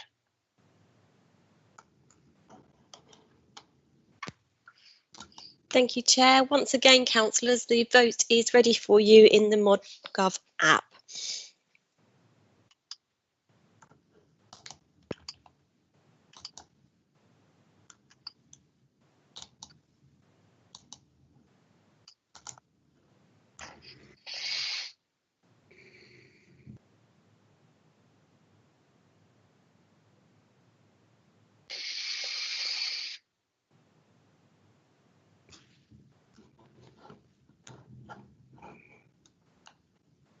Thank you, Chair. That's 9 votes for. That's a unanimous again. Thank you very much indeed. Item 13 is MCA/20/16, and this is the Thorndon Neighbourhood Plan. And I'm now going to ask the Cabinet Member for Planning, Councillor Byrne, to introduce the report.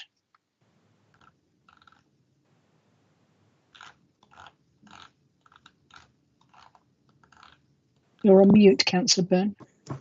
Not anymore. I managed to do it.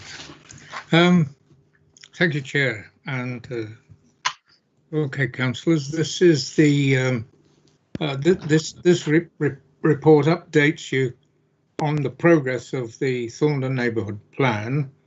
In your main report, it sets out 2 recommendations, but I will, when I get to the end, I'll talk about adding a 3rd recommendation to that.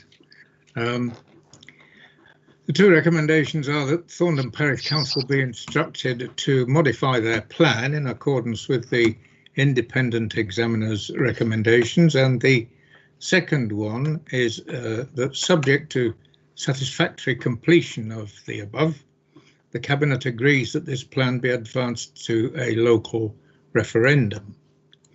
Now, once modified, the Thorndon Neighbourhood Plan will contain 17 policies covering housing, the natural environment, the built environment, services and facilities, and transport and highways. Paragraph 4.2 sets out the key stages prior to examination, and the examination itself is discussed in paragraphs 4.3 to 4.5. The few modifications of note are detailed at paragraph 4.5, and with these and with the other minor modifications, the examiner concludes that this plan will provide a strong practical framework for decision-making on planning applications. At paragraph 4.8, you will see confirmation that officers are in agreement that all of the modifications should be made.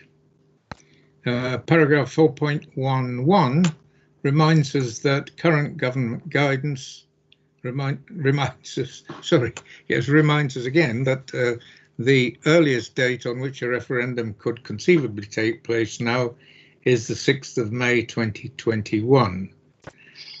Now, turning quickly back to the recommendations before you today, I can report that the task of modifying the plan is already well underway and should be completed soon.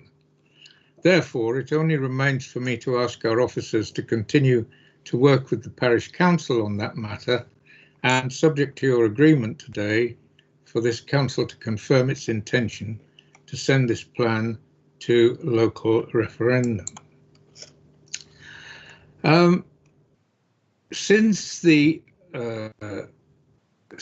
plan was sent for examination, there has been an interesting appeal case heard at the Court of Appeal, and it has caused us to think that, as well as the existing two recommendations, we should add a third to that. And so, if I may, I'd like to propose that not only do we consider recommendations 1 and 2, but we also include 3.3, which will push the reasons to 3.4. And 3.3, if I can read it out to you, asks that delegated authority be given to the Assistant Director for Sustainable Communities in consultation with the Cabinet Member for Planning to oversee the process for making any further necessary modification to the Thorndon Neighbourhood Plan in line with the recent Court of Appeal case regarding the lawfulness of a local green space policy in a neighbourhood plan. The appeal was brought by a development company that felt the policy on local green space was unlawful insofar as it was not in line with the appropriate paragraph. It was paragraph 101 in the MPPF. And the reason why it was out of line, the policy was worded in such a way that the protection it was placing on local green space was exceeded the requirement, the protection requirement level that was set down in the NPPF. The NPPF stipulates that local green space protection should be in line with the protection that's afforded to greenbelt land. And so it's on that basis that because that decision post-dated the examination of this plan, but is now likely to influence the examination of future plans that come forwards, and certainly will influence the writing of plans which have yet to go to examination, so that the policies will be lawful before they ever get there. But in this particular case, it was felt that we should have the authority to retrospectively alter the relevant policies in the or recommend modification amendment to the policies already in the existing Thorndon plan. I'm sorry if that explanation was a little lengthy and convoluted, but at least it explains to you why we are suggesting this extra recommendation. So with that now completed, what I need to do now is ask for a seconder, please. Yes, Madam Chair, I'm delighted to second the report. A slightly more complicated task than I was believing earlier, but I'm happy to second the report with the additional recommendation presented by Councillor Byrne. It's obviously based on good advice and allows us the scope to amend the plan without, as is shown to be necessary, or might be shown to be necessary, without recourse back to the Cabinet. So that seems to me to make perfect sense. So I'm very happy to second the report and its recommendations. And I'm sure Councillor Stringer, as the ward councillor, will have something to say in support of the plan as well. Thank you very much. Thank you very much, Councillor Ward. Councillor Stringer, would you like to add something as ward councillor? Yes, thank you. I just want to, first of all, with your indulgence, Chair, pay tribute to every single volunteer hour that's gone into this and the goodwill that's been engendered in the gestation of this plan that should see Thorndon go to a very successful, we hope, future, where a built future that also built on common understanding. To that end, though, I'm very concerned about the extra recommendation. In terms of, has that been explained to the Neighbourhood Plan Group? Certainly not been explained to me. So and during the explanation, I think I understand the explanation, but it referred to Green Belt, of course, which Suffolk doesn't have a square metre of. So I'm a bit concerned that we're amending someone else's plan to help them, but without actually giving them the due courtesy of telling them why we're doing it. Thank you, Chair. Thank you, Councillor. David, do you want to reply? Yeah. Yes. I fully understand what you're saying, Councillor Stringer. I found this out only myself just before the weekend, and I looked up the particular appeal case, Court of Appeal case in question, and it does seem to have changed the whole outlook on the way policies are written for local green spaces, because if the NPPF explicitly states that, as it does in paragraph 101, that the protection for local green space should be the equivalent of that given to green belt, it really doesn't matter whether we've got green belt or not in this in Suffolk. It's the level of protection that's given to green belt that local green space anywhere should be able to enjoy, and anything that restricts that, or indeed attempts to enhance it, that's the point at which it becomes unlawful relative to the NPPF, and that's why all policy writers are now being advised to make sure that it is their policies on green space are compliant with the NPPF.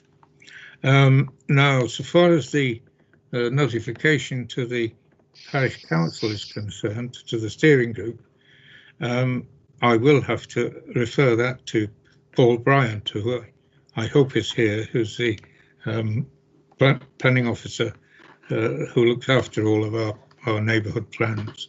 So, Paul, could you answer where we are with notifying or discussing this extra need for further amendment to their plan? Can you come in and tell us whether you have made contact with them already, or whether that will come in the next day or two. I can indeed. Good afternoon, everyone. Chair, councillors. Apologies, this was kind of a late thing on Friday, as Councillor Byrne has alluded to, and he's explained part of the reasoning for this a lot better than I could. I've been in contact with the consultant who was employed by Thorndon Parish Council to help them write their neighbour plan. And he, ironically, is the person that was one of the first to alert me to this Court of Appeal case decision and the potential implications for our neighbourhood plans. He is of the opinion that it should be made, and he's in contact, or will be in contact with those directly involved in writing the neighbourhood plan to say that, this is, if we want your neighbourhood plan to be safe and secure going forward, this is the right thing to do. I apologise to Councillor Stringer that he wasn't involved in the very, very late on Friday evening, and a few emails that were pinging backs and forwards first thing this morning, but it's just been a very, very last minute recommendation tabled to you. Lovely. Thank you very much, Paul. So do we have any questions from Cabinet members? Any questions from non-Cabinet members? Anybody want to open up the debate on this? Thank you. I will now ask the Governance Officer to conduct the electronic vote. Thank you. Thank you, Chair. We'll now start the vote. If you could go to your ModGov app, please.